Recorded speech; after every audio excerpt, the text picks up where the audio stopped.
సీమ కోసం తొడగొట్టే నాయకులేరి, మీసం మెలేసే మొనగాళ్ళేరి. ఆ ఘనతంతా గతమేనా? ఇప్పుడున్న నేతలంతా పేలని టపాసులేనా? సీమ నెత్తురు ఉడకట్లేదా? మట్టిలో పౌరుషం తగ్గిపోయిందా అంటే అలా ఏం లేదు, లోపల ఒరిజినల్ అలాగే ఉంది అంటున్నారు సీమ నేతలు.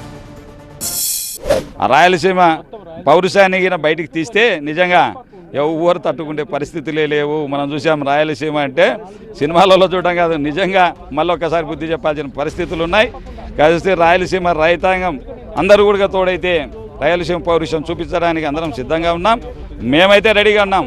ఆ రోజు కూడా నేను 854 ఇవ్వనప్పుడే, నేను తెలుగుదేశంలో ఉన్నప్పుడే, ఆ రోజు ఎమ్మెల్సీగా ఉన్నప్పుడే మేము రాయలసీమ పౌరుషాన్ని చూపిద్దామయ్యా, మనం అందరం రాజీనామా చేద్దాం, చంద్రబాబు నాయుడు కొంచెం గట్టిగా బెదిరించుకున్నామని చెప్పి ఆ రోజు చెప్తే ఒక్కరు ముందుకు రాలే మహానుభావులు.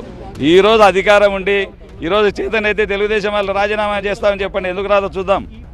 రేపు మళ్ళీ ఎందుకు రాదు? మన పౌరుషాన్ని పక్కన పెట్టేసిన గూట్లో పెట్టినారు వీళ్ళందరూ. నిర్బంధ డెవలప్మెంట్ అమరావతి, నిర్బంధ కరువు, నిర్బంధంగా మమ్మల్ని దోచుకుపోవడం అనేది రాయలసీమ వాళ్ళకి. సో ఖచ్చితంగా మీరు మా పట్టుదల గురించి, పౌరుషం గురించి చెప్పాల్సిన అవసరం లేదు. కరెక్ట్గా జరిగిన ఈరోజు తొందరలో రోజు వస్తుంది. We revolt. మేము మాకు రావాల్సిన సాధించుకోవడం కోసం ధర్మబద్ధంగా, ప్రజాస్వామ్యబద్ధంగా మా పౌరుషం ఏందో, లేక మా పట్టుదల ఏందో, మా నీతి నిజాయితీతో చూపిస్తాం.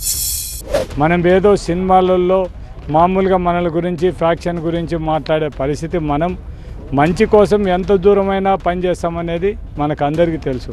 అటువంటిది మనకు అన్యాయం జరుగుతుంది మాత్రం ఖచ్చితంగా ప్రతిఘటించాల్సిన అవసరం ఉంది. రాయలసీమలో మన పౌరుషానికి ఉండే పేరును మాత్రం ప్రతి ఒక్క రాయలసీమ వాసిగా, ప్రతి ఒక్క రైతు కూడా ఈ రాయలసీమ మనకు జరిగే అన్యాయాన్ని ఖచ్చితంగా న్యాయం జరిగేంత వరకు ఉద్యమించాలి.